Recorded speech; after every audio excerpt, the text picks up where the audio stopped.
Assalamualaikum Bu Mis. Waalaikumsalam Bu Zahra. Gimana kabarnya hari ini? Alhamdulillah sehat. Iya. Bu Zahra sehat. Alhamdulillah sehat Bu Mis. Senang sekali bertemu dengan Bu Mis hari ini.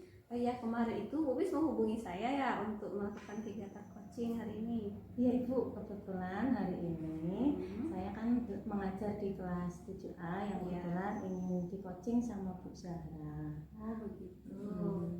Lalu kira-kira ini tujuan dari kegiatan coaching kita apa ini Bu? Oh iya Bu, untuk tujuan pembelajaran coaching kita pada pagi hari ini bahwasanya saya ingin mengetahui kondisi sosial emosional peserta didik di kelas 7A yang mana nanti dilakukan proses pembelajaran berkelompok.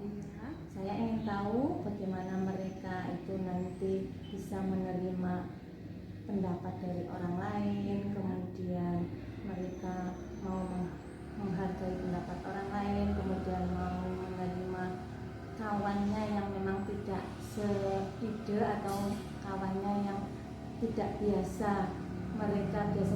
Biasanya mereka kan berkawan dengan itu aja. Jadi saya ingin mereka mau berbaur atau berkawan dengan yang bukan kelompoknya mereka. Kemudian saya juga ingin mereka bisa mengapresiasi perbedaan pendapat dari beberapa siswa yang ada ketika belajar berkelompok. Oh seperti itu. Ya, itu bagus sekali Bu Umis, pembelajaran seperti itu. Berarti pada intinya itu adalah pembelajaran sosial emosional yang mau lihat ya di sana. Nah, betul. Kira-kira untuk pembelajaran sosial emosional ini keberhasilan Ibu yang mau Ibu capai seperti apa di dalam pembelajaran ini? Jadi keberhasilan yang ingin saya capai, saya ingin mereka itu bisa menerima berbagai macam pendapat atau perbedaan yang ada pada mereka. Jadi mereka bisa menerima kekurangan ataupun kelebihan dari setiap siswa, karena kan setiap siswa memiliki kemampuan atau kelemahan, jadi mereka bisa saling mengisi di dalam kegiatan diskusi. Misalnya nanti ada yang bisa berbagi tugas, kemudian siapa yang kira-kira nanti bisa mempresentasikan hasil, saya inginnya seperti itu. Jadi tidak hanya satu siswa aja yang mendominasi dalam kegiatan diskusi pada proses pembelajaran nanti. Ya, berarti tujuannya agar sosial emosional siswa di dalam pembelajaran berkelompok itu jauh lebih baik dibandingkan hari-hari yang lalu. Ya, harapannya ya nanti saya juga bisa belajar dari coaching kita hari ini ya, untuk penerapan proses pembelajaran kedepannya supaya lebih baik lagi. Oh iya, baiklah Ibu, hal seperti itu. Mari kita langsung saja untuk observasi di kelas Ibu. Baik Ibu. Oke, baiklah.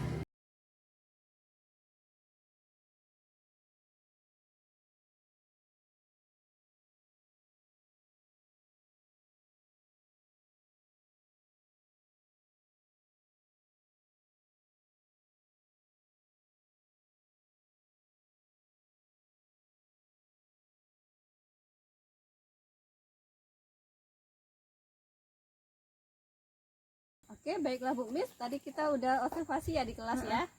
Alhamdulillah sudah kita jalani observasi kita. Saya rasa Ibu bagus sekali tadi penampilannya di dalam kelas. Oh iya.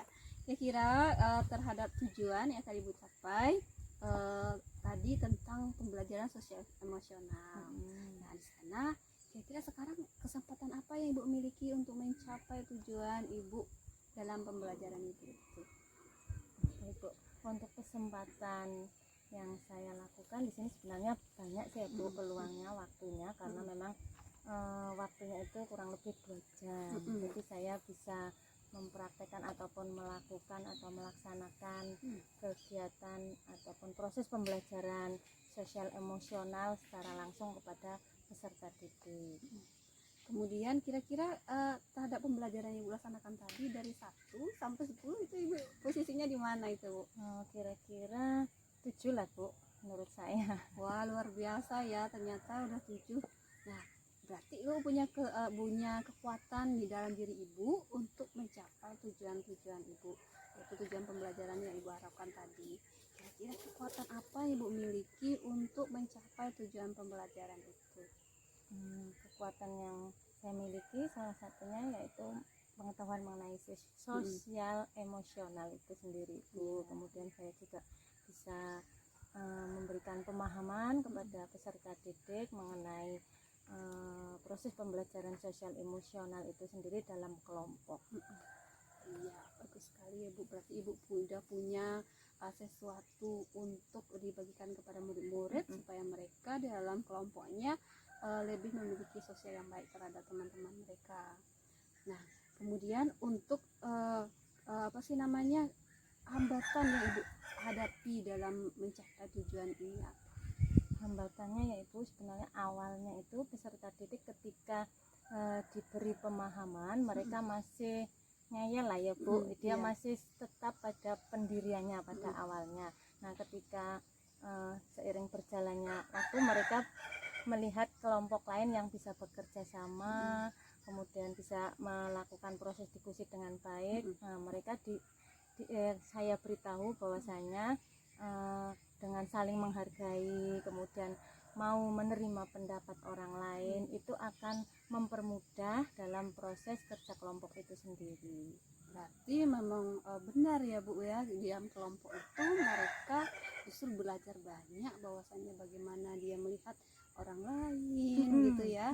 Kemudian belajar sendiri bagaimana cara mereka itu di dalam kelompok seperti apa, menghargai orang lain dan pendapat-pendapat temannya, memberikan pendapat atau opininya dengan cara sopan santun dari kegiatan kelompok tersebut. Jadi secara nyata mereka itu bisa melihat atau mencontoh apa yang teman mereka lakukan. Jadi dari hambatan yang ibu temui tadi, masih ada teman atau kawan-kawan dari mereka itu tuh yang merasa kesulitan meskipun mereka setelahnya bisa belajar dari kawan-kawannya. Kira-kira solusi apa yang ibu ambil untuk mengatasi kemungkinan nantinya ke depan masih ada siswa-siswi yang seperti itu? Nah, tentunya dalam proses pembelajaran yang pertama pastinya memberi pemahaman terlebih dahulu pada peserta didik tersebut. Kemudian selain itu juga saya juga memiliki kesempatan mungkin di waktu senggang atau waktu luang istirahat saya akan memanggil mungkin peserta didik yang memang memiliki sikap yang masih belum belum bisa mempraktekkan atau menghargai atau mau menghargai perbedaan pendapat itu. Saya mencoba untuk memanggilnya, memberikan pemahaman bahwasanya untuk sifat-sifat seperti itu kurang baik ketika kita belajar kelompok, karena memang salah satunya kita harus bisa menghargai pendapat orang lain. Oke, baiklah Ibu, tadi sudah ada Ibu ceritakan berkenaan dengan hambatan yang Ibu alami. Kemudian Ibu sudah tahu juga bagaimana solusinya seperti apa. Ibu mencarikan sendiri solusinya itu bagaimana tadi ya. Kemudian sekarang kapan kira-kira Ibu laksanakan itu rencana aksinya? Iya Ibu, untuk rencana aksinya rencananya minggu depan hari Kamis, dan kebetulan saya mencari di kelas 7A juga supaya saya bisa mengetahui perubahannya gitu Ibu. Oh iya, bagus sekali Bu. Berarti ini langsung action ya Bu ya? Oh iya, oke, bagus sekali itu Ibu. Kemudian untuk strategi ke depan itu seperti apa yang akan Ibu jalankan? Untuk strategi minggu depan, jadi saya mencoba untuk memposisikan peserta didik itu dengan kelompok yang berbeda Ibu. Nanti bagaimana kondisi mereka, apakah sudah bisa menerima mungkin yang tadi kelompok minggu kemarin itu mereka sudah merasa nyaman dengan kelompoknya. Nah nanti saya cobakan untuk minggu depan hari Kamis, jadi saya pindahkan posisi kelompok mereka. Nah saya ingin tahu bagaimana perkembangannya mereka itu bagaimana Ibu. Ya, artinya nanti akan harapannya terlihat bagaimana mereka sosialnya jauh lebih baik daripada yang kemarin setelah Ibu laksanakan pembelajaran tersebut. Nah, kira-kira kira-kira ini kan tadi sudah ada strategi Ibu seperti apa. Kira-kira bagaimana itu dengan gangguan, bagaimana Ibu mengatasi gangguan kemungkinan yang akan terjadi nanti pada proses pembelajaran ke depan? Saya rasa Bu, untuk gangguan ataupun hambatan mungkin pasti ada ya Bu. Tetapi saya mencoba untuk mengantisipasinya, yaitu dengan memberi pemahaman lebih tentang pemahaman sosial emosional mereka agar supaya bisa menghargai dan kerjasama di dalam kelompok masing-masing ataupun dalam kelompok besarnya itu. Kira-kira itu keberhasilan yang Ibu harapkan dengan pembelajaran ke depan itu bagaimana? Harapannya mereka itu mampu menerapkan proses pembelajaran sosial emosionalnya dengan baik, di mana nanti mereka bisa saling menghargai pendapat ketika mengemukakan pendapatnya dalam kelompok. Kemudian mereka juga memahami bahwasanya tidak memilih-milih teman ketika membentuk kelompok itu sendiri. Jadi mereka sudah bisa menerima dengan siapapun mereka bisa bekerja sama. Berarti memang tingkat keberhasilan itu dilihat dari bagaimana perubahan siswa tadi yang tadinya sosialnya terhadap teman-teman kurang baik, dia lebih mementingkan diri sendiri gitu kan. Dan tahap berikut memang harapannya mereka itu sudah bisa berbaur dengan teman-teman siapapun mereka gitu ya. Tanpa memandang ini loh teman saya yang biasanya bareng gitu. Jadi siapa aja bisa menjadi rekan kerja untuk berdiskusi ataupun kerja kelompok Ibu. Iya, kira-kira komitmen Ibu ke depan itu bagaimana terhadap pelaksanaan pembelajaran yang akan Ibu laksanakan ke depan? Untuk komitmen pembelajaran ke depannya inginnya. Ya, assalamualaikum. Waalaikumsalam. Iya, selamat siang Bu Zahra. Siang Ibu. Gimana kegiatannya tadi, sukses?